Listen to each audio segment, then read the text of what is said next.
반갑습니다. 마치 저녁 같은 주일 오전 예배입니다. 차분하고 오히려 또 집중이 또 잘 될 것 같다는 생각이 듭니다. 지금 중고등부 수련회가 진행되고 있는데 밴드에 올라와 있는 사진 보니까 그쪽 교회에 주일 우리 앞에 서서 인사하고 있는 그 장면이 있더라고요. 마지막까지 또 잘 수련회 마칠 수 있도록 계속 또 기도 부탁드리고, 또 아까 김태형 목사님도 말씀하셨지만 군대 첫 주가 제일 힘듭니다. 우리 동규 오늘 또 예배 때 하나님의 은혜가 또 동규에게 또 있기를 기대하고 바랍니다. 제가 다시 한번 기도하고 말씀 전하겠습니다. 하나님 아버지, 저희가 주일을 맞이하여 예배 공동체로 모이게 하셔서 감사합니다. 저희가 모일 때마다 하나님 은혜를 베풀어 주시되 이 시간은 특별히 말씀을 받는 시간입니다. 성령과 말씀으로 다스리시는 주님의 거룩한 왕권이 말씀 안에 임재하도록 도와주시옵소서. 말씀을 듣고 순종하고 아멘하는 저희들 될 수 있도록 축복해 주시옵소서. 예수님 이름으로 기도합니다. 아멘.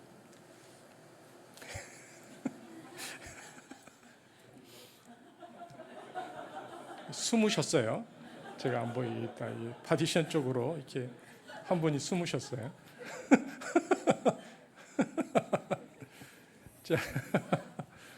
자, 우리 오늘 설교 제목 무엇입니까? 같이 한번 해보겠습니다. 시작. 네. 여러분 2021년도에 나온 미국 영화 중에 돈 룩업이라는 영화가 있습니다. 혹시 보신 분? 한 분. 또 이 영화 굉장히 잘 만들어진 영화인데 돈 룩업 어떤 뜻입니까? 위를 보지 마라. 이게 우리한테 유명한 그 디카프리오, 그 다음에 제니퍼 로렌스, 그 다음에 또 요즘 아이들이 되게 좋아하는 티모시 살라메, 메릴 스트립, 우리가 아는 이런 이제 영화 배우들 또 모여서 2021년도에 만들었는데 아마 넷플릭스에 있을 겁니다. 여러분 한번 꼭, 저는 이게 이제 블랙 코미디인데 굉장히 잘 만들어진 영화입니다. 이게 이제 어떤 내용이냐면 거대한 혜성 하나가 지구와와 충돌하는 궤도에 딱 진입했다는 것을 발견한 천문학자 두 사람이 지구 멸망을 딱 예감합니다. 이제 망하는구나. 그래서 다급하게 사람들에게 경고하는데 아무도 관심을 안 갖는 거예요. 지금 지구가 멸망하는데. 그래서 책임 있는 관리들한테 가서 말을 계속 하는 겁니다. 지금 큰일 났다. 그랬더니 이 사람들이 하는 말이 기다리며 상황을 지켜보자. 정치인들이 그렇게 말합니다. 대책을 세울 생각을 안 합니다. 오히려 사람들의 시선이 하늘을 향하지 못하도록, 영화 제목처럼 하늘을 향하지 못하게 하면서 정치적 야욕을 더 드러내는데 그 사건들을 이용합니다. 우리 시대의 실상을 적나라하게 드러내는 영화인 것 같습니다. Don't look up, 하늘을 쳐다보지 마라. 하지만 믿음의 사람들은 시선을 하늘을 향하는 사람들입니다. 늘 하늘에 길을 묻는 사람들이죠. 그렇다면 시선을 늘 하늘을 향해서 두고 있는 사람, 크리스찬이 이 영화처럼 만일 하나님이 인류 공동체를 끝내시는 마지막 날이 온다 라고 생각한다면 그 기준은 뭘까요? 이 영화에서는 이제 바깥에서 혜성 하나가 지구와 충돌하는 것인데, 우리가 늘 하늘을 바라보면서 사는 크리스찬 입장에서 이제 지구가 마지막이다 라고 하면 언제가 되면 지구가 마지막이라고 우리는 생각해야 할까요? 그 기준은 무엇일까요? 첫 번째, 마태복음 24장 14절 한번 읽어보겠습니다. 마지막이 언제일까? 시작. 이 천국 복음이 모든 민족에게 증언되기 위하여 온 세상에 전파되리니 그제야 끝이 오리라. 자, 우리의 첫 번째 기준은 뭡니까? 언제 되면 지구가 마지막이 됩니까? 온 세상에 복음이 다 전파되어지면. 그래서 40대와 50대의 40, 50대, 20, 30대가 아닙니다. 이제 완전히 성숙한 40, 50대의 크리스찬 언어학자들은 자신들이 살아있는 동안 모든 족속이 자신들의 언어로 하나님의 말씀을 듣게 하자는 모토로 2050년 안에 모든 소수부족에게 성경 번역이 다 끝나는 것을 목표로 열심히 뛰고 있습니다. 그렇게 뛰고 있는 선교의 이름이 세계 성경 성경 번역 선교회, 우리에게는 어떻게 더 많이 알려져 있냐면 위클립 성경 번역 선교회, 현재 50개 나라에 지부를 두고 있고요. 대한민국에도 국가 지부 단체인 성경 번역 선교회로 들어와 있습니다. GBT라는 이름으로 들어와 있습니다. 이 사람들은 성경을 번역해서 모든 족속에게 자기 나라 말로 성경을 읽게 하자. 그래서 끝을 당기자. 이 세상 끝을 내자. 그래서 모든 민족에게 복음이 전파되는 것, 이것이 마지막 날의 첫 번째 기준으로 그들이 삼습니다. 자, 두 번째 기준은 뭐냐? 하늘을 향해서 바라본 사람들이 지구의 마지막이 온다. 두 번째 기준은 사도 바울이 하나님 앞에 한 가지 질문을 던지는 것을 볼 수 있습니다. 로마서 11장 1절인데 사도 바울이 하나님께 이렇게 질문했습니다. 읽겠습니다. 시작. 그러므로 내가 말하노니 하나님이 자기 백성을 버리셨느냐. 사도 바울은 이스라엘 백성들이 예수 그리스도를 거부함으로 하나님 백성으로부터 버림받은 것인가 라고 질문을 던집니다. 자, 여러분 생각은 어떻습니까? 이스라엘 백성들은 정말 하나님에게로부터 버림받은 것일까? 유럽에는 이런 생각들이 굉장히 많이 퍼져 있었습니다. 그래서 유럽 기독교 사회는 대대로 유대인들을 상당히 억압했습니다. 예수님을 십자가에 못 박은 저주받은 백성이다라는 것이죠. 이것이 나중에는 유대인 혐오 문화로 발전했고 더 발전해서 2차 세계대전에서는 유대인들을 600만이나 죽이는 경우까지 발생했습니다. 여러분, 우리가 지금 창세기를 보고 있는데 아브라함, 이스라엘은 하나님의 택한 백성입니다. 왜 택했느냐? 온 세상 만민을 구하시기 위한 하나님의 도구였습니다. 그래서 그들을 제사장 나라라고 불렀거든요. 하지만 너무 이상하게도 하나님의 이 은혜를 받았던 이스라엘 백성들은 구원을 얻을 수 있는 유일한 길은 예수님을 믿는 것밖에 없는데 예수 그리스도를 그들이 믿지 않는 것입니다. 사도행전 4장 12절 한번 읽어보겠습니다. 시작. 다른 이로서는 구원을 받을 수 없나니 천하 사람 중에 구원을 받을 만한 다른 이름을 우리에게 주신 일이 없습니다. 보십시오. 하였더라. 온 세상 만문을 구원하기 위한 하나님의 도구로 이스라엘이라는 민족을 택했는데 사람들이 구원을 얻기 위해서는 예수님을 믿어야 하는데 그 방법밖에 없는데 유일한 길인데 유대인들은 거부하는 것입니다. 그러면 자연스럽게 이런 질문을 하게 된 것입니다. 이스라엘이 믿지 않는 것을 보니까 그렇다면 하나님께서 이스라엘을 버리신 것인가? 이제는 그들을 버리시고 이방인들로 대신 하나님의 백성들을 채우기로 작정하신 것인가? 정말 이 사도 바울의 질문처럼 하나님은 유대인을 버림받은 백성으로 만드셨는가? 1절 그렇게 딱 질문했는데 하나님이 유대인을 버리셨는가? 그런데 이스라엘을 버리셨는가? 1절 하반절에서 그럴 수 없느니라 이렇게 되어 있습니다. 그러면서 그 이유를 로마서 11장 1절입니다. 시작. 나도 이스라엘이요 아브라함의 씨에서 난 자요 베냐민 지파라. 사도 바울은 자기의 경험을 볼 때 비록 유대인들이 그리스도를 십자가에 못 박은 반역한 백성이지만 완전히 버리지 않았다. 그 증거가 내가 구원받은 것이다. 나도 유대인이고 내가 예수 믿는 자를 그렇게 핍박했는데 내가 구원받지 않았느냐 이렇게 말하고 있습니다. 그러면서 로마서 11장 25절에 그 유명한 사도 바울의 선교론이 나오는데 읽겠습니다. 시작. 형제들아 너희가 스스로 지혜 있다 하면서 이 신비를 너희가 모르기를 내가 원하지 아니하노니 이 신비는 이방인의 충만한 수가 들어오기까지 이스라엘의 더러는 우둔하게 된 것이라. 사도 바울이 뭐라고 말하고 있느냐면 본문을 보면 복음이 전 세계 곳곳에 들어가서 모든 족속과 백성 방언에서 하나님을 믿게 되는 세계 복음화의 다시 본문 앞으로 세계 복음화의 마지막 단계가 되고 이방인의 숫자가 충만하게 차면 이스라엘이 마침내 마지막 이 복음을 받아들이게 될 것이다 이렇게 말합니다. 여러분 예수님을 믿는 유대인들이 있을까요 없을까요? 지금 있습니다. 메시아닉 유대인이라고.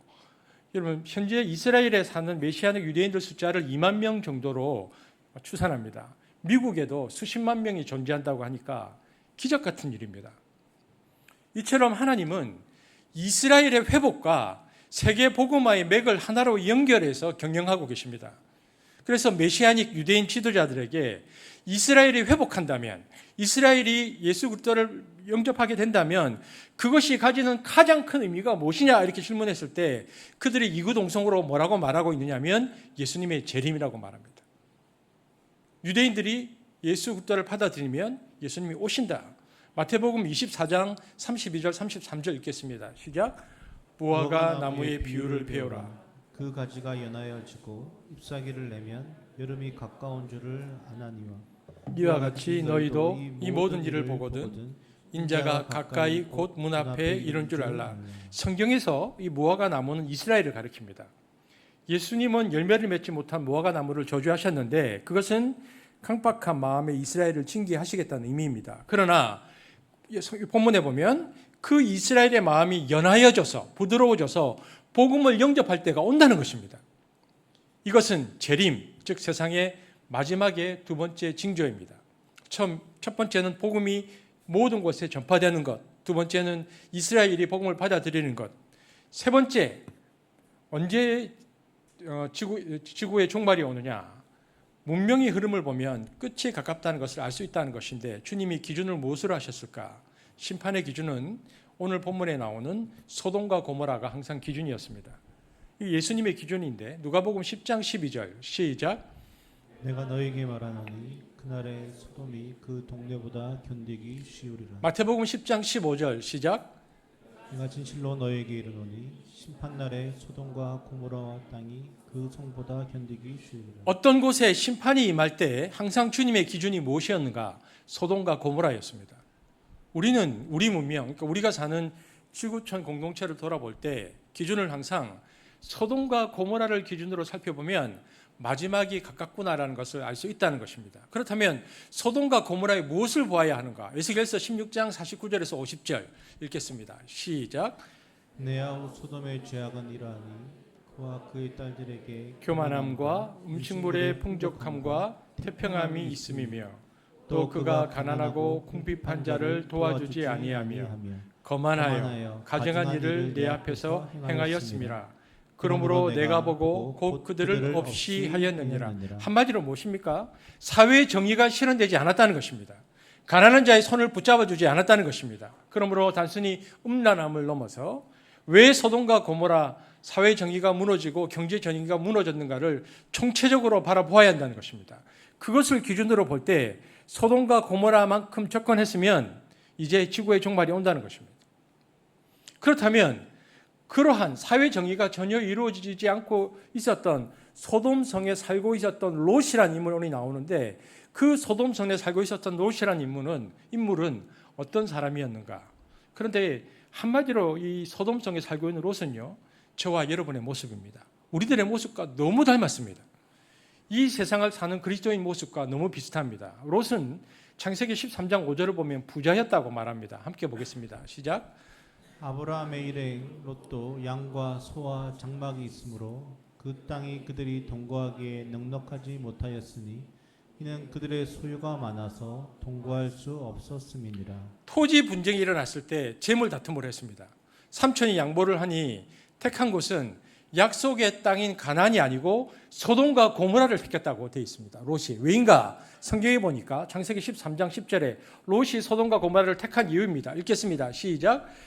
이에 롯이 눈을 들어 요단 지역을 바라본즉 수알까지 온 땅에 물이 넉넉하니 여호와께서 소돔과 고모라를 멸하시기 전이었으므로 여호와의 동산 같고 애굽 땅과 같았더라. 그러니까 롯은 한마디로 신앙은 있지만 믿음의 원리를 따라 사는 사람이기보다는 자기 이해와 이익을 따라 사는 크리스찬의 모습입니다. 자기 이익에 철저한 사람의 모습임을 보여줍니다. 교회에 오면 신앙 얘기를 합니다. 근데 세상에 살 때는 철저하게 이해관계로만 살아가는 사람의 표본입니다. 교회에서는 아주 훌륭한 신앙인인 것 같은데 바깥에서 만나면 이기적이고 이익에 너무 밝고 조금도 양보 안 하고 이익되는 곳에는 정말 저 사람의 인간성이 저런 사람이었나 환멸을 느낄 정도의 사람. 여러분 그런데 놀랍게도 그런 사람이 정말 많다는 것입니다. 승진하고 수익의 이익을 위해서는 수단 방법을 가리지 않는 교회 잘 다니는 그리스도인들이 정말 많다는 겁니다. 직장 생활하면서 와 저게 예수쟁이라면 난 진짜 예수 믿기 싫다. 많은 사람이 기독교에 대해서 거부감을 가지는 이유는 기독교인이라는 사람들이 교회 다니는 사람들의 기독교인이라는 사람들, 즉 교회 다니는 사람들의 이중적 태도 때문입니다. 예수 안 믿는 사람들보다도 더 비열하고 치사하고 더 이적인 모습을 믿지 않는 사람들이 볼 때 사람들은 환멸을 가지게 되고 그것은 기독교에 대해서 적대감을 가지게 되는 이유입니다. 이것은 우리의 현실입니다. 코로나 시절에 21년 6월 한국 엠브레인 트렌드 모니터라고 하는 기관에서 종교인에 대한 사회적 이미지에 대해서 조사를 했는데 그 당시에 막 코로나가 한창일 때입니다. 조사 결과를 보면요, 지금 우리가 얼마나 영적 위기에 있는지를 알 수 있습니다. 특별히 뭐 천주교나 불교는 두고 개신교에 대해서만 어떤 결과를 낳았는지를 보면 이렇게 되어 있습니다. 제일 많은 대답이 개신교와 개신교인들을 생각하면 어떤 느낌이 생각이 드느냐. 첫 번째, 거리를 두고 싶은 사람들. 두 번째, 이중적인 사람들. 세 번째, 사기꾼 같은 사람들. 그 외에도 이기적인 사람들, 배타적인 사람들, 부패한 사람들, 이런 응답이 나왔습니다. 불교나 캐톨릭을 보면요, 긍정이 있고 부정이 있었거든요. 그런데 개신교는 긍정적인 이미지가 하나도 없었습니다. 부정적인 이미지만 있었습니다. 얼마 전에 21년도고 지금 24년 얼마 전에 기윤실에서 조사한 통계를 보니까 교회의 친밀함이 안 생기는 이유가 무엇인가, 기윤실에서 조사를 했는데 주변에 있는 예수 믿는 사람들의 위선적인 태도 때문이다라는 결과가 나왔습니다. 이처럼 소돔과 고모라 성에 사는 롯은 믿음보다는 자기 이익과 이해에 따라 사는 사람들의 표본입니다. 하지만 그렇다고 해서 우리가 롯을 함부로 말할 수 없죠. 왜냐하면 롯의 모습이 바로 우리 모습이기 때문에 그렇습니다. 그럼 어떤 점에서 그런가? 이 롯의 특징은 뭐냐면요, 개인 윤리는 그런 대로 괜찮습니다. 어떤 때는 존경스러운 부분도 있습니다. 롯의 존경스러운 신앙 부분들을 이제 살펴보려고 합니다. 그렇지만 세상 풍조에 대해서는 굉장히 무기력하거나 방관했다는 것입니다. 세상에 대해서 영향을 전혀 못 미치고 자기 개인의 신앙 논리만 강화되어 있는 그런 절름발이 신앙인이라는 것을 롯을 통해서 볼 수 있습니다. 제가 아까 말씀드렸지만 롯의 개인 신앙만을 보면요, 나름대로 우리가 따라가기 힘든 장점들이 있다는 것을 발견할 수 있습니다. 롯의 개인 신앙은 훌륭한 점이 많습니다. 첫 번째, 오늘 우리가 읽었던 본문 창세기 19장 1, 2절을 보면 롯이 천사를 영접하는 장면이 나옵니다. 지금 롯의 개인 신앙을 살펴보는 겁니다. 함께 보겠습니다. 시작. 저녁 때에 그 두 천사가 소돔에 이르니 아침 롯이 소돔 성문에 앉아 있다가 그들을 보고 일어나 영접하고 땅에 엎드려 절하며 이르되 내 주여 돌이켜 종의 집으로 들어와 발을 씻고 주무시고 일찍이 일어나 갈 길을 가소서. 그들이 이르되 아니라 우리가 거리에서 밤을 새우리라. 롯이 지금 나그네를 영접하고 있습니다. 나그네를 영접한다는 것은 고대 사회의 중요한 덕목이죠. 도시인들은, 도시에 사는 사람은 나그네가 와도 괜찮게 여관으로 보내면 됩니다. 그런데 유목민들은 보낼 여관이 없습니다. 나그네가 그래서 저 지평선에 나타나면 달려가서 자기 집으로 받아들이고 잔치를 베풉니다. 아브라함에게 배웠던 이런 태도로 인해서 롯은 소돔성 도시에 살면서도 그곳에 낯선 나그네가 들어오니까 자기 집으로 모셨습니다. 그것도 19장 3절에 보면 뭐라고 되냐면 롯이 간청함에 강권해서 자기 집으로 나그네를 모셨습니다. 굉장히 좋은 태도입니다. 롯이 가졌던 개인 윤리, 신앙의 태도, 나그네를 영접할 정도의 신앙을 가지고 있었다는 것입니다. 두 번째, 롯은 어떤 사람인가? 롯은 그 나그네를 보호하기 위해서 자기 희생을 합니다.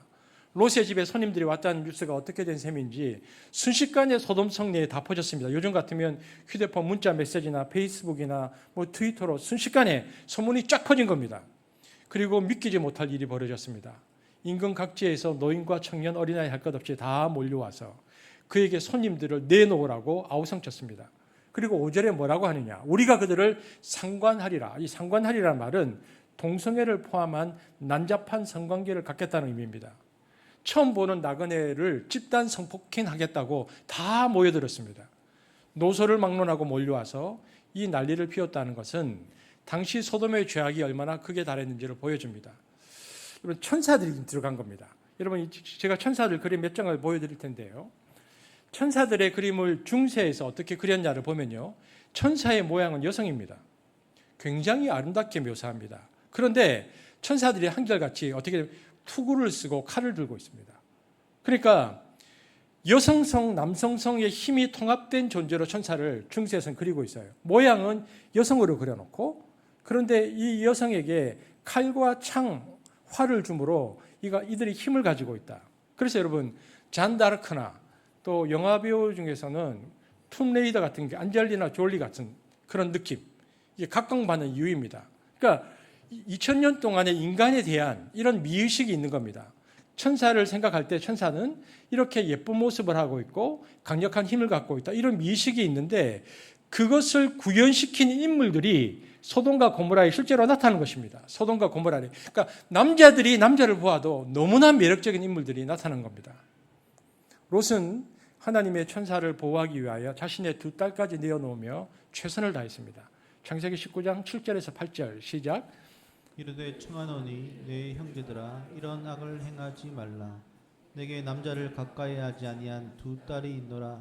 청하건대 내가 그들을 너희에게로 이끌어내리니 너희 눈에 좋을 대로 그들에게 행하고 이 사람들은 내 집에 들어왔음즉 이 사람들에게는 아무 일도 저지르지 말라. 남색하겠다면서 끌어내라고 하는데 롯이 이렇게 말합니다. 내게 결혼하지 않은 두 딸이 있으니까 차라리 딸을 내주겠으니까 이 사람들은 안 된다고 보호합니다. 여러분 이건 굉장한 자세입니다. 왜냐하면 우리 동네에 들어온 외국인 노동자를 보호하려고 자기 아들이나 딸을 내어주는 사람이 미친 사람 아닙니까? 근데 롯이 그렇게 했다는 것입니다. 희생적인 사람입니다. 이런 신앙은 보기 드뭅니다. 롯이 나그네를 영접했을 뿐만 아니라 그 나그네를 보호하기 위해서 이런 희생을 할 수 있을 만큼의 개인 윤리와 신앙이 있었다는 것입니다. 세 번째, 롯은 또 자기 가족의 구원을 위해서 얼마나 노력했는가. 아내, 딸 사유에게 천사가 알려준 멸망 이야기를 하면서 우리가 구원받으려면 나가야 된다고 그들을 설득하고 노력합니다. 19장 14절 시작. 롯이 나가서 그 딸들과 결혼할 사위들에게 말하여 이르기를 여호와께서 이 성을 멸하실 터이니 너희는 일어나 이곳을 떠나라. 그의 사위들은 농담으로 여겼더라. 장인어른이 지금 멸망한다, 우리 나가야 된다 말했더니 사위들이 뭐라고 얘기했다고요? 사위들이 어떻게 되겠다? 농담으로 여겼다. 이거 보면서 평소에 롯이 농담을 좀 많이 했다, 저는 이 생각이 듭니다. 이 중요한 말을 하는데도 그들이 농담으로 여겼다는 것은 롯이 평소에 그들에게 전혀 영향력을 주지 못했다는 말입니다. 권위가 없어진 것입니다. 우리가 오늘 본문에도 봤지만 나중에 아내도 남편 말을 우습게 여겨서 뒤돌아보다가 소금으로 변합니다. 아내나 사위들에게 권위를 잃어버린 롯의 모습이죠. 그럼에도 불구하고 가족을 구원하기 위해서 최선을 다하는 롯의 개인 신앙 모습을 봅니다. 네 번째, 이 롯은요, 위기 상황 속에서 열심히 기도할 줄 아는 인물이었습니다. 19절에서 20절입니다. 롯의 기도 장면인데 시작. 주의 종이 주께 은혜를 입었고 주께서 큰 인자를 내게 베푸사 내 생명을 구원하시오나 내가 도망하여 산에까지 갈 수 없나이다. 두렵건대 재앙을 만나 죽을까 하나이다. 보소서 저 성읍은 도망하기에 가깝고 작기도 하오니 나를 그곳으로 도망가게 하소서. 이는 작은 성읍이 아니니까 내 생명이 보존되리이다. 천사와 롯의 대화처럼 보이지만 이것은 기도입니다. 지금 우리가 이 성을 떠나서 살려면 저 산으로 가야 되는데 지금 그까지 갈 시간이 없습니다. 그러니까 옆에 있는 작은 마을로 가도 멸망당하지 않도록 도와주십시오라고 기도합니다. 멸망이 소돔과 고모라까지만 오고 그 옆에 소알이라고 하는 작은 도시, 거기까지는 멸망이 오지 않도록 기도했는데 기도 응답을 받습니다. 19장 21절 시작. 그가 그에게 이르되 내가 이 일에도 내 소원을 들었은즉 내가 말하는 그 성읍을 멸하지 아니하리니. 그러니까 롯은 기도도 열심히 했고 기도 응답도 받았던 사람입니다. 개인 신앙을 보면. 다섯 번째, 이 사람은요, 구원 체험이 확실한 사람이었습니다. 19장 16절 시작. 그러나 롯이 지체함에 그 사람들이 롯의 손과 그 아내의 손과 두 딸의 손을 잡아 인도하여 성 밖에 두니 여호와께서 그에게 자비를 더하심이었더라. 여러분 잘 보십시오. 롯이 지체함에 그 사람들이 롯의 손과 그 아내의 손과 두 딸의 손을 잡아 인도하여 성 밖에 두니. 여러분 중요한 것은 두니입니다. 여기서 두었다. 성 밖에 두었다. 그런데 성 밖에 두신 일이 무엇인가? 인도하여 성 밖에 두었는데 이 사건은 무엇 때문에 성 밖에 둘 수 있게 되었는가? 뭐라고 되어 있습니까? 여호와께서 그에게 자비를 더하셨기 때문이다. 여호와께서 그에게 자비를 더하셔서 롯이 성 밖에 두게 되었다. 이 둔이라는 단어를 자세히 살펴보면 야나크라는 히브리 단어인데요. 사전을 찾아보면 영어로는 디파짓, 예금해 두었다, 보호했다, 특별히 안전하게 지키고 있다, 이런 뜻입니다. 그러니까 성 밖으로 이끌어내어서 안전하게 지켰다. 근데 이 단어의 용례들이 창세기에 많이 나옵니다. 창세기 2장 15절에 이 두다라는 용례가 처음 나오는데 함께 보겠습니다. 시작. 여호와 하나님이 그 사람을 이끌어 에덴 동산에 두어 그것을 경작하며 지키게 하시고, 여기서 두어라는 단어가 연합하는 단어입니다. 그러니까 아담을 창조하시고 에덴 동산에 두었다. 에덴에다 아담을 놓고 지키고 보호하시는 방식으로 롯을 보호하셨다 이 말입니다. 두 번째 용례는 창세기 8장 4절에 나옵니다. 시작. 일곱째 달 곧 그 달 11의 날에 방주가 아라랏산에 머물렀으며, 똑같이 야나크입니다. 노아가 지은 방주를 하나님이 지키고 보호하셨다가 아라랏산에 머물게 해서 두었다, 보호하셨다. 이게 같은 단어입니다. 에덴 동산 그리고 노아의 방주처럼 롯을 보호하셨다는 말입니다. 그리고요, 출애굽기, 민수기, 신명기에 보면 하나님의 지성소 안에 만나 항아리, 아론의 쌍난 지팡이 두 돌판이 놓여 있다라는 단어가 나오는데 똑같이 야낙하는 단어입니다. 그러니까 하나님이 아담을 에덴 동산에 두신 것이나 방주를 아라랏산에 두고 보호한 것이나 하나님의 지성소에 거룩한 성물을 놓아서 보호하신 것처럼 오늘 천사들이 성 밖에서 롯의 가족을 두어서 지켰다. 그러니까 이것이 얼마나 큰 은총인가라는 것입니다. 에덴 체험, 아라랏 방주 노아 체험, 지성소 체험을 한 것입니다. 하나님이 은혜를 베푸신 것입니다. 그래서 그 이유가 19장 16절 바깥에 그들이 둘 수 있게 되었었던 이유는 함께 읽겠습니다. 시작.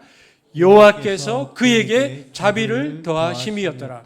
롯이 살고 있는 소돔성이 이렇게 엉망이었지만 그럼에도 불구하고 롯이 바깥에 둘 수 있었던 이유는 여호와께서 그에게 자비를 더하셨다.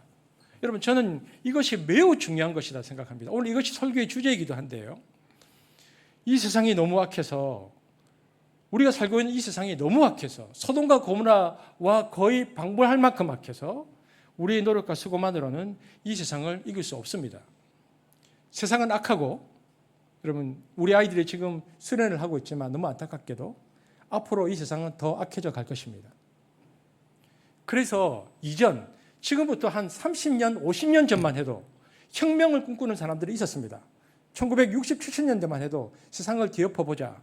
그러나 요즘은 더 나은 세상이 올 것이라 누구도 생각하지 않는 것 같습니다. 인류가 생기고 역사상 수많은 체제와 수많은 이데올로기가 있었지만 최종 승자는 자본주의입니다.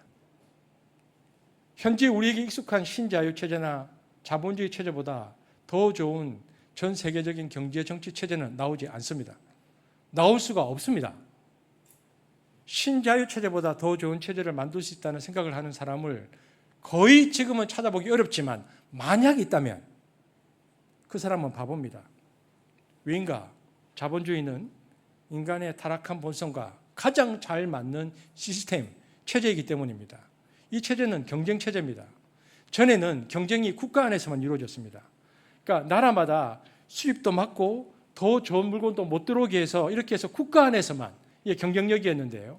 21세기가 들어오면서부터는 국제적인 세계적 경쟁이 시작됐습니다. 국가 간의 장벽이 없어지고, 그래서 소위 말하는 무한 경쟁 시대에 전 세계가 들어갔습니다. 그런데 문제는 겉으로 보면 무한 경제 시대에 들어갔는데 사실은 이미 세계 자본들, 거대한 금융 자본들이 전 세계 시장을 장악했다는 데 문제가 있습니다.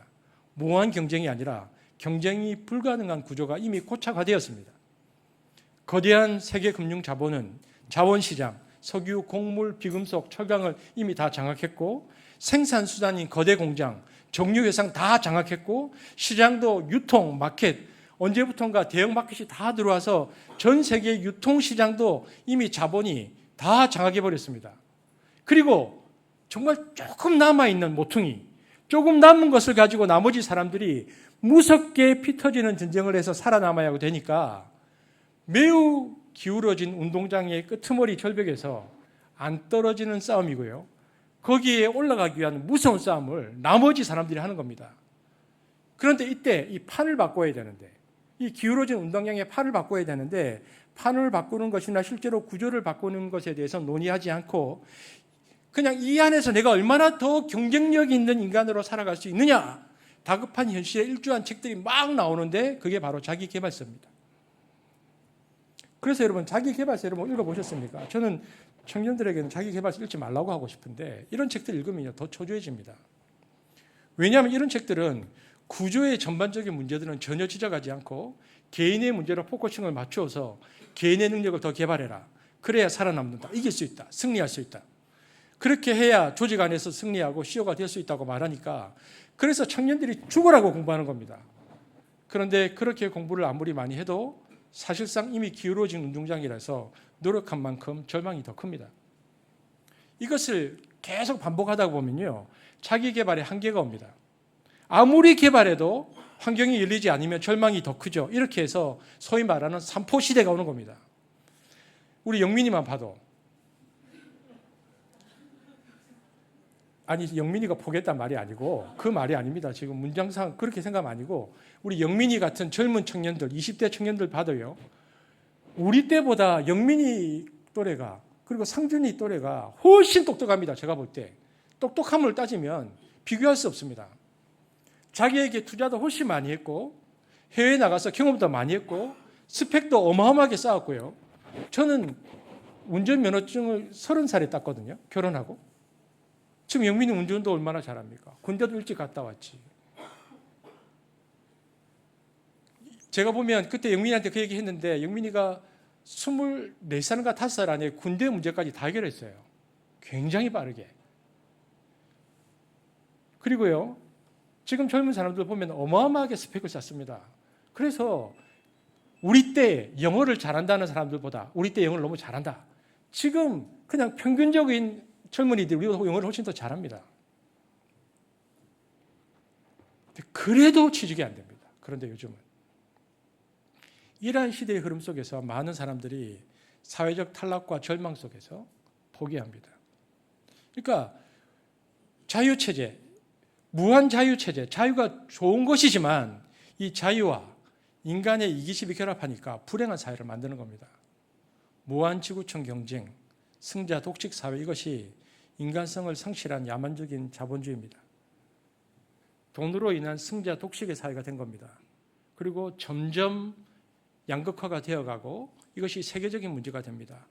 조금이라도 1%라도 이긴 자가 모든 것을 가지는 구조입니다. 한국 사회는 경제구조나 사회구조뿐 아니라 대통령 선거도 똑같은 구조입니다. 0.1%만 이겨도 모든 것이 승자 독식하는 겁니다. 그러니까 이런 사회는 모든 사람이 루저가 되지 않기 위해서 영끌을 해야 됩니다. 자기 영혼까지 끌어와야 됩니다. 온 힘을 다 이겨야 됩니다. 아무것도 생각할 여유도 없고 그렇게 자기 삶 전체를 투신해서 넣어야 하는, 갈아 넣어야 하는 그런 사회 속에서 우리가 살고 있고 우리 자녀들이 살고 있습니다. 그래서 우리가 살고 있는 세상은 극소수의 사람만 성공하고 대부분은 실패하는 세상입니다. 살아남는 것은 전체의 20%뿐인데, 그런데 그 20%도 들여다보면 그 안에 또 상위 20%가 있고 나머지 80%가 있습니다. 그러니까 이것이 우리가 살고 있는 세상 모든 사람을 루저로 만드는 세상입니다. 타락한 자본주의, 이것이 바로 우리 시대의 이데올로기입니다. 그래서 바로 이 자본주의 기득권 체제 속에서 인간성도 형제에도 인간이 가져야 할 참된 하나님의 형상을 다 잃어버리고 냉혹해진 게이머들만 남게 되는 세상이 지금 우리가 살고 있는 세상입니다. 그래서 이 자본주의 문제를 알고 이 문제를 해결하려고 역사상 나타났던 한 인물이 있습니다. 그 사람이 우리가 잘 아는 칼 막스라는 사람입니다. 막스는 이렇게 생각했습니다. 안 되겠다. 이 자유가 무한대로 가면 인간이 이렇게 되니까 자유를 제한하고 평등을 이루어야겠다. 이게 공산주의 실현입니다. 여러분, 공산주의가 뭡니까? 생산수단을 공유하자는 겁니다. 개인이 가지지 못하게 하자는 거죠. 모든 생산수단은 국가가 통제하자는 겁니다. 그래서 함께 일해서 함께 나누자. 이 세상의 모든 생산수단을 평등하게 당이 통제하자. 이렇게 주장하는 것이 공산주의 혁명입니다. 그러니까 사회주의는 평등을 자유보다 더 중심으로 둔 가치입니다. 이렇게 하니까 처음에는 자유의 폐해를 극복했다고 해서 사람들이 환호하고 좋아했는데 시간이 지나면서 이것도 문제가 생깁니다. 여러분, 인간의 이기심이라는 것은요, 평등 사회에서도 그대로 나타납니다. 이것이 어떻게 나타나는가? 인간의 이기심이 자유주의 사회에서는 탐욕, 세습, 부의 독점으로 나타나지만 평등 사회에서는 이기심이 게으름으로 나타납니다. 그래서 내 주머니에 돈이 안 들어오는데 내가 왜 이걸 죽으라고 일해야 해? 동기부여가 일어나지 않습니다. 그래서 대강 일합니다. 이때는 인간의 이기심이 이기적 태만으로 나타납니다. 집단 농장을 만들어 놓지만 효율이 하나도 없습니다. 공산주의 국가는 이 집단 효율성을 높이려고 인간을 정신개조하려고 했습니다. 사회주의 이데올로기를 어릴 때부터 계속 심어주고 세뇌시키는 겁니다. 그래서 개인의 이기심을 극복하고 사회주의적 인간으로 양성하려고 했습니다. 이기심을 지닌 인간이 아니라 인민 대중을 위해서 영웅적으로 희생하는 노동 영웅을 만들려고 노력하고, 그래서 늘 그러니까 표준이 되는 어떤 노동 영웅을 딱 만들어 놓고는 그 사람처럼 되자! 구호가 있습니다. 하지만 이상하게도 아무리 세뇌하고 노력해도 생산성이 자본주의만 못합니다. 구호 외칠 때는 다 합니다. 하지만 실제로는 하지 않습니다. 왜입니까? 자기에게 개인적으로 이익이 없는데 남보다 더 일할 이유가 없는 겁니다. 향상성이 떨어지는 겁니다. 우리는 자본주의가 승리하는 것을 1980년대에 보았습니다. 동국공과 소련이 붕괴하는 것을 직접 겪었습니다. 우리가 어릴 때는 러시아가 아니고 소련이었거든요. 근데 소련이 무너졌어요. 동국권이 무너졌어요. 자본주의가 그럼 왜 승리했는가? 공산주의보다 우월한 제도이기 때문입니다. 왜 우월한 제도인가? 자본주의는 인간의 타락한 본성에 가장 맞는 제도이기 때문입니다. 탐심과 경쟁이라는 타락한 인간의 본성을 극도로 조장하는 제도가 자본주의입니다. 그래서 자본주의는요, 공산주의처럼 교육시킬 필요가 없습니다. 알아서 다 열심히 합니다. 본능에 맞아요. 이기게 되어 있습니다. 그래서 공산주의는 절대로 자본주의를 최대 경쟁에서 이길 수 없는 제도입니다. 이것을 정확하게 간파한 분이 있는데 라인홀드 니버라고 기독교 신학자고 철학자인데요. 그분이 쓴 책 빛의 자녀들과 어둠의 자녀들, 라인홀드 니버의 후기 책인데, 여기서 어둠의 자녀들이라는 것은 칼 막스의 이론을 따르는 공산주의자를 가리킵니다. 그러니까 빛의 자녀와 어둠의 자녀에서 제가 그 내용의 일부를 그대로 실어놨는데 읽어드리겠습니다. 공산주의가 자멸한 이유는 성경이 말한 인간의 원죄성을 인정하지 않고 이데올로기에 의해 새로운 인간을 교육하여 이기심을 극복한 새로운 사람과 새로운 사회, 유토피아 공동체를 만들 수 있다는 착각에 빠졌기 때문이다. 인간관이 틀린 것입니다. 인간관이 성경에서 말하는 전적 타락을 받아들이지 않았던 것이 막스입니다. 이기심을 얼마든지 시스템과 교육으로 바꿀 수 있다는 거짓된 착각을 가졌던 것입니다. 그리고 그 실험을 100년을 했습니다. 그래서 공산당 사회는 그런 이기심을 가지고 있는 자들을 제국주의 잔재라고 보고요. 마지막 한 사람까지 다 죽여야 되겠다고 그래서 일어난 비극이 문화대혁명 같은 겁니다. 여러분 얼마 전에 나왔던 그 삼체라는 그 영화를 보면 좀 보십시오. 영화도 여러분. 좀 뭐라도 좀 보십시오. 보면 1966년에서 1970년 사이에 마오쩌둥이 주도한 그 사회 얼마나 이 문화혁명이 무시무시하고 무서운 거가 1화에 딱 나옵니다. 그러니까 정치적으로는 공산주의를 이루었지만 문화적으로는 아직 자본주의 잔재가 많다는 것, 이것을 청소해내서 다 죽이자 그래서 다 죽이는 겁니다. 10년 동안. 엄청난 비극을 만들어냅니다. 그래서 인류 2000년 역사를 보면요. 인류의 2000년 역사 속에서 수많은 많은 혁명이 일어납니다. 왜냐하면 기울어진 운동장을 평등 세상으로 만들어 보자는 거였거든요. 그런데 아이러니하게도 혁명은 항상 일으킨 자가 독재자가 됩니다. 왜 독재자가 될까? 모든 혁명은 피를 일으키게 됩니다. 저항하는 사람을 죽이게 되어 있는데 죽이고 권력을 잡은 사람은 권력을 절대 못 놓습니다. 왜냐하면 원수가 많아서 권력을 놓는 순간 자기가 죽는 걸 알거든요. 그러니까 피를 흘리고 권력을 잡은 자들은 죽을 때까지 권력을 못 놓습니다. 그래서 독재자가 됩니다. 독재가 진행되다 보면 처음에는 좋은 뜻 이상을 가지고 시작했지만 그 좋은 이상을 독재가 다 까먹어버립니다. 그래서 천국 만들고 유토피아 만들겠다고 혁명해 놓고 지옥 만들고 다 죽는 겁니다. 이처럼 평등을 강조하고 혁명을 일으킨 사람들의 한계가 무엇인가? 아무리 교육하고 아무리 죽여도 혹은 실제 먹고 살기 위해 인민 영웅을 만들어서 누구 따라하기 운동을 하지만 사람들은 하는 척하지 실제로 하지 않습니다. 이것이 인간의 이기심입니다. 그래서 사회주의도 이기심 때문에 망하는 겁니다. 인간이 이기심이 있는 한 평등성은 또 다른 측면에서 그래서 재앙이 될 수 있습니다. 북유럽의 복지제도도 마찬가지입니다. 스웨덴이나 핀란드가 복지제 등에 지금 역기능이 오고 있습니다. 너무 지나쳐서. 복지라는 것이 항상 평등성을 지향하지만 지나치면 사회적인 게으름을 양산합니다. 복지가 균형을 상실하면 게으름을 만듭니다. 누가 일합니까? 다 해주는데. 인간의 평등성이라는 것도 그래서 인간의 이기심이라는 것과 연결되면 다 망가집니다. 인류가 2000년 동안 그렇게 이 제도 이게 번갈아 가면서 했는데 실험했는데 2000년 동안 다 실패했습니다. 왜? 이기심 때문에. 어떤 강력한 사상도 인간의 이기심을 넘지 못했습니다. 그리고 최종 자본주의가 승자로 남았습니다. 인간의 이기심과 가장 맞는 제도였기 때문에 남돌아볼 거 없습니다. 우리도 뒤처지고 무너질 수 있어서 앞만 보고 달립니다. 예배 전까지 어쩌면 그렇게 살아왔을 것입니다.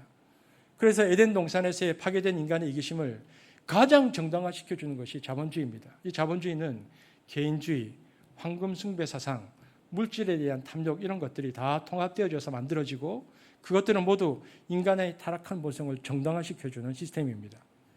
이런 룰에 따라서 법에 접촉만 되지 않으면 된다고 해놓았기 때문에 이것은 인간의 본성과 악에 가장 절묘하게 맞는 체제입니다.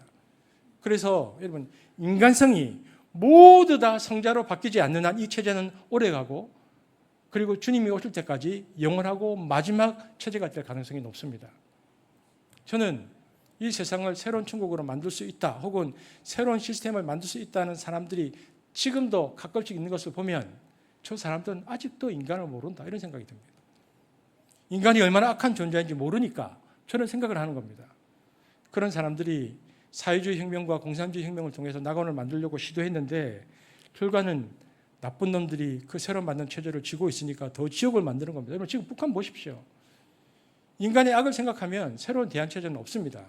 그래서 많은 사람들은 이 지구적인 상황, 인간 공동체의 상황은 비가역적 상황, 돌이킬 수 없는 비탈길에서 낭떠러지로 굴러떨어진 상황이라는 것을 모두 다 체감하고 있습니다.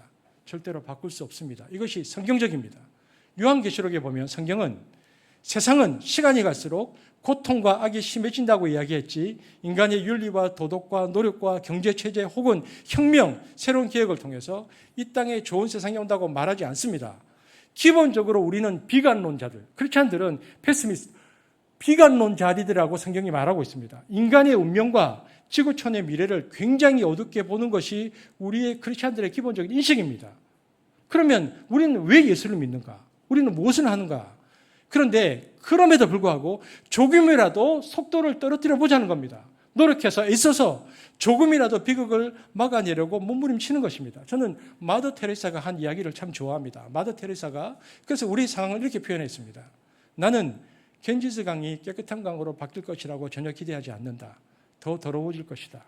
그러나 여전히 나는 오늘 한 방울의 맑은 물을 바가지로 퍼서 붓는 노력을 계속하겠다. 세상이 그렇습니다. 악하고 이기적이지만 그래도 우리가 거기에 한 방울의 물, 한 바가지의 사랑을 붓는 이유는 겐지즈 강을 바꿀 수 있기 때문이 아니라 마땅히 그래야 하기 때문입니다. 그래서 최대한으로 조금이라도 부패를 막아보려고 우리가 노력하고 사는 것입니다.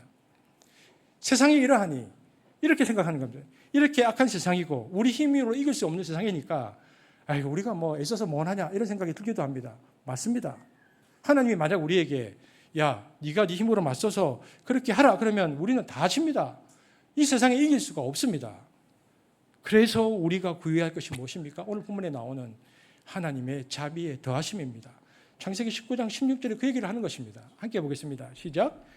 그러나 롯이 지체함에 그 사람들이 롯의 손과 그 아내의 손과 두 딸의 손을 잡아 인도하여 성 밖에 두니 여호와께서 그에게 자비를 더하심이었다. 플러스 하나님의 더하여 주심이 필요한 것입니다. 내 노력과 애씀에 플러스 알파 하나님의 은총이 임해야만 견딜 수 있고 버틸 수 있고 작은 승리를 맛볼 수 있는 것입니다. 부분적인 승리를 누릴 수 있는 것입니다. 여러분 더하여 주심이라는 것은 그래서 이렇게 중요한 것입니다. 주님이 그러셨습니다. 너희들의 기도 중에서 가장 중요한 것은 뭔지 아느냐? 그런즉 너희는 먼저 그의 나라와 그의 의를 구하라. 그리하면 이 모든 것을 너희에게 더하시리라 그렇게 말씀하셨습니다. 여러분 더하여 주시는 삶을 사는 사람이 복됩니다.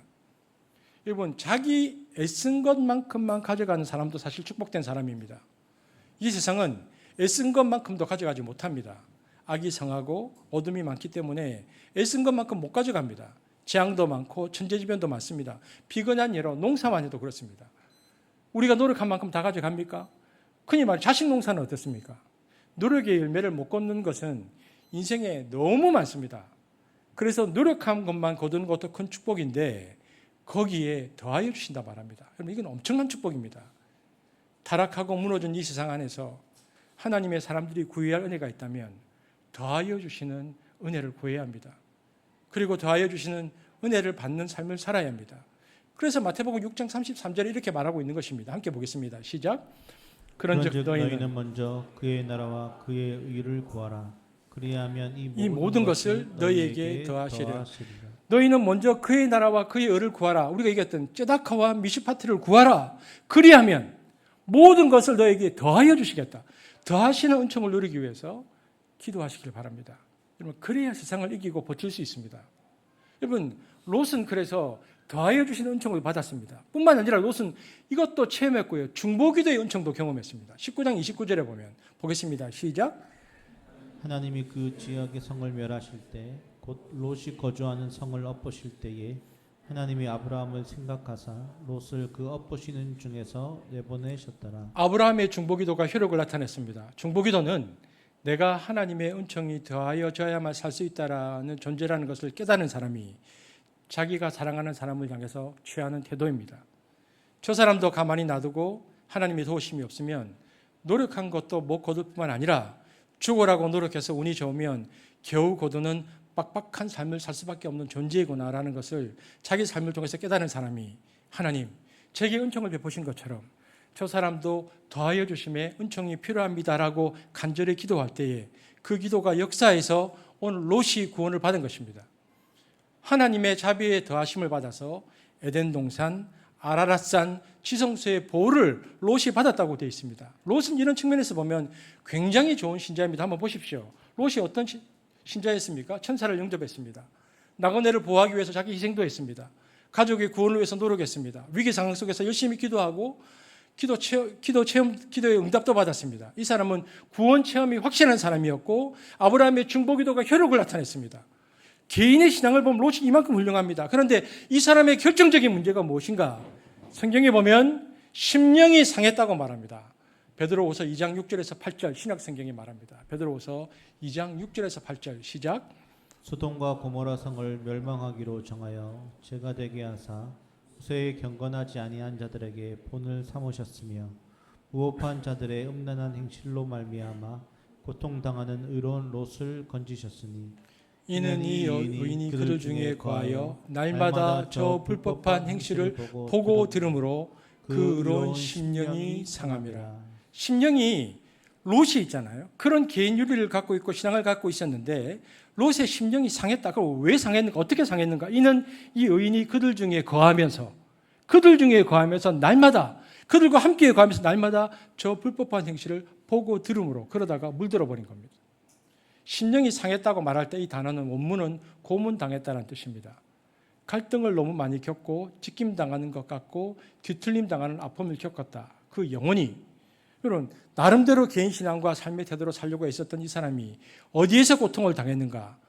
불의한 세상 한가운데 소돔과 고모라에 앉아 있으면서 고통을 받고 영혼이 상했다고 되어 있습니다. 여러분 저와 여러분이 알아야 될 게 뭐냐면 우리가 기도원에 들어가 있거나 기독교 어떤 공동체에 들어가서 예수 믿는 사람들끼리만 모여 살면 좀 나을 겁니다. 하지만 그럴 수 없지 않습니까? 우리는 소돔과 고모라에 살고 너나 없이 그러면 똑같이 심령이 상할 수밖에 없습니다. 고통당하면 심령이 약해집니다. 여러분 제가 목사잖아요. 목사는 죄가 어떻게 들어온지 압니까? 목사는 죄가 외식으로 들어온다고 했습니다. 더러운 것이 아니고 죄가 아름답게 포장되어 들어옵니다. 그러니까 외식의 죄의 속죄 아니라고 목사는 몸부림쳐야 됩니다. 성도들은 죄가 어떻게 들어올까요? 세상에 사니까 죄가 세속적인 모양으로 들어오기 때문에 그것과 싸우려고 애써야 합니다. 목사는 외식주의와 싸워야 되고요. 평신도들은 세속주의와 싸워야 하는데 사실 싸움은 비슷합니다. 형태가 다르지 않고 똑같습니다. 왜? 저나 여러분이나 똑같이 이 세상 안에 사니까 롯처럼. 이 세상의 악한 풍조를 날마다 보고 들으니까 영향을 받는 겁니다. 그러니까 내 영혼이 하나님만 바라보지 못하고 세상의 영향을 받아서 고문을 당하는 겁니다. 그러니까 내 심령이 상하는 거죠. 그래서 고문받다가 기력이 떨어지면 세상으로 끌려갑니다. 다 포기하고 에이 모르겠다. 그리고 그대로 삽니다. 그래서 상한 심령을 치유받지 못하고 가만히 놔두면 점점 더 상하다가 고름이 생겨서 툭 하고 죽는 겁니다. 영혼의 심령의 생명력이 다 사라집니다. 그리고는 세속적인 그리스도인이 됩니다. 이렇듯 우리가 세상을 떠날 수 없어서 상한 심령이 어쩔 수 없다면, 상한 심령으로 살아갈 수밖에 없는 존재라면, 그럼 우리는 어떻게 해야 하냐? 방법은 하나밖에 없습니다. 날마다 치유받는 것입니다. 어떻게 치유받을 수 있는가? 다윗이 우리에게 이렇게 말했습니다. 시편 51편 17절 읽겠습니다. 시작. 하나님께서 구하시는 제사는 상한 심령이라. 하나님이여 상하고 통회하는 마음을 주께서 멸시하지 아니하시리다. 여러분, 다윗의 기도인데요. 상한 심령은 다윗처럼 하나님 앞에 나아갈 때만 치유될 수 있습니다. 십자가에게 앞에 갈 때만 치유됩니다. 그래서 시편 기자는 통회하는 마음을 구합니다. 그러므로 문제는 우리의 마음입니다. 여러분, 현재 우리 마음은 어떠합니까? 현재 나의 마음이 황폐하지 않습니까? 하나님이 주신 청정한 본래의 생명이 너무 때묻지 않았습니까? 가장 큰 문제는 내가 지금 얼마나 황폐되었는가도 모르는 것입니다. 앞만 보고 달리기에 급급하다 보니 우리는 떠나온 곳을 돌아보지 않습니다. 그런데 그럼에도 불구하고 오늘도 우리는 제단불을 잡으러 하나님의 은혜를 바라보며 십자가 보혈을 의지해서 이 예배당에 나와서 하나님께 예배드리고 있는 것인데 이것이 은혜입니다. 그러므로 주님 우리를 긍휼히 여기소서. 저는 바라건대 이 간절한 기도가 임시방편으로 한순간 피해보자고 하는 기도가 아니고 완전히 내 모든 것에서 무장해제하고 드리는 상한 심령의 기도였으면 좋겠습니다. 성경은 롯을 의로운 사람이라고 했습니다. 의로운 사람 롯이 불의한 세상에 살면서 불의한 것을 자꾸 듣고 보다 보니까 심령이 상해져 갈 때 어떻게 그 상황 속에서 마음과 생각을 지킬 수 있는가? 하나님의 자비하심을 받고 보호하심을 받고 심령의 치유를 받으면 그나마 유지하거나 지킬 수 있다는 것입니다. 우리가 소돔과 고모라에 살던 롯이 하나님의 은혜를 받았던 방식을 잘 묵상하고 심령이 상했을 때 우리 역시 즉시 주님께 가야 합니다. 여러분, 오래 두지 마십시오. 혼자 끌어안고 끙끙해봐야 못 고칩니다. 혼자 자꾸 건드려봐야 더 번집니다. 오직 예수님께 나가는 방법밖에 없습니다. 상한 심령은 주님께 갈 때에만 치유됩니다.